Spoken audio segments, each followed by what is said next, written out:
This is a music movie or a visual album or whatever by the band Ginger Root. It's called Shinbangumi. Shinbangumi. I hope I said that. I'm sorry. And it is was aired on it. There's a Toonami ad for it, but then it is on Adult Swim's YouTube page. So I know Toonami and Adult Swim are the same thing. I'm a little confused which one, but on the Adult Swim's thing, it has bumpers for Adult Swim, even though it was supposed to be the end of Toonami. So I don't, whatever that is. But basically, who Ginger Root is, I did not know who they were until Cornbread posted this on Suggestions for Jim, and I thought it was really cool, and I was interested because I do like weird Adult Swim things, and this aired at 3 a.m. on, I guess, Saturday or Sunday morning, and I thought it's like a different thing, and it was kind of interesting discovering this new band. Apparently, they were a band that's been around for a while. I learned from Mr. Anthony Fantano that they have just signed to a bigger indie label, and this is sort of like their big kind of coming out sort of album. Basically, who this visual album is there's this guy, this Ginger Root, who is basically this one dude, Lou. Yes, he's basically creatively they do have a touring band. This is friends from high school, but he's very into early VHS kind of stuff, or VHS like from the 90s, particularly like 80s stuff, like in both America, but particularly in Japan. He mainly shoots on VHS cameras. He often flies to Japan with, I think, Japanese cameras and stuff, like, or cameras from Japan, not like made. I was a little confused by that. To make stuff, some of these videos have been out before, but all of it together had not come out before this.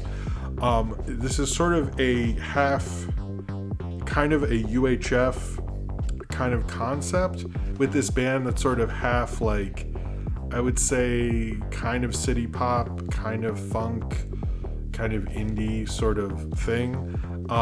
This takes place in a town called the Juban district, and the town is basically, if you go to Ginger Root's YouTube page, on their album visualizer thing, because artists do that, it's basically a huge town with a toy train track that goes around it, and they're saying that is the Juban district.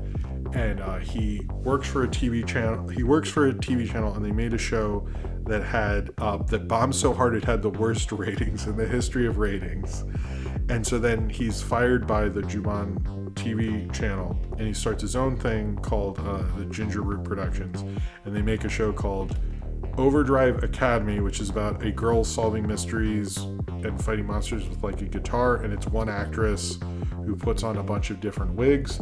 And of course, Ginger Root Productions, which has their own UHF type thing, becomes very popular, and so Juban, much like UHF, has to stop it in this town that they describe at the beginning as half 80s Japan and half 80s America, but to me felt more 80s Japan. I actually really like this a lot, and I'd never heard of this band before at all.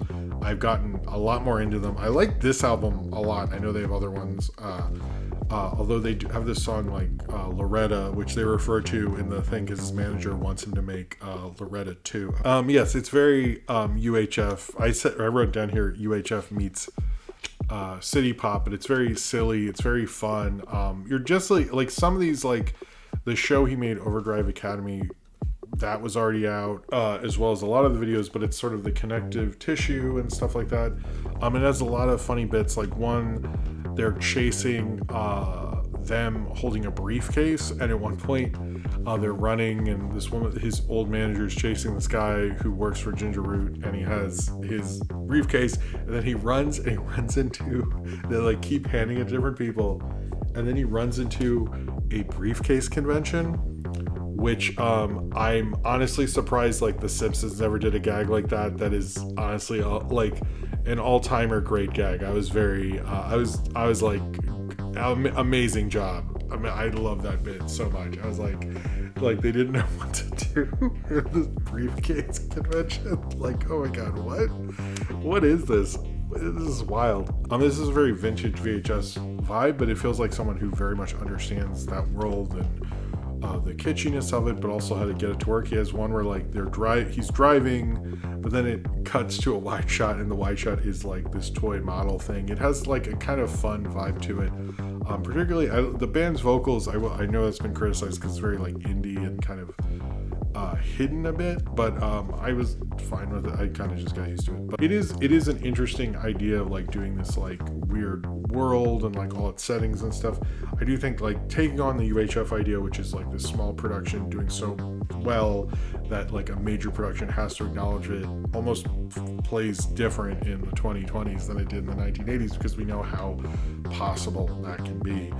This felt very much like any sort of indie music video. It reminded me of this old New York public access show called New York Noise. They used to play indie bands and stuff like that. It lasted from like 2003 to 2009. My wife and I used to watch that on Saturdays, and then watch Video Music Box, which you guys know I'm a fan of that one. But New York Noise, I think, kind of gets forgotten, and it shouldn't, because it was a cool show. And I also learned it was made by one person, much like Video Music Box, just made by Ralph McDaniels. But I think this has a really cool vibe to it. I really liked, especially the editing and how much fun and energy is in it. And it sort of plays like those old Mentos kind of commercials. They do one reference to it.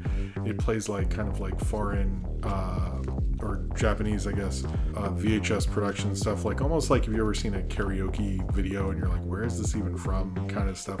I really like this. It is fun and creative. It's definitely would surprise me at 3 a.m. and wonder, what is this? It is sort of, actually, since I brought up a public access show, it is sort of like turning on public access and finding this weird thing, because it is like a totally strange original type thing.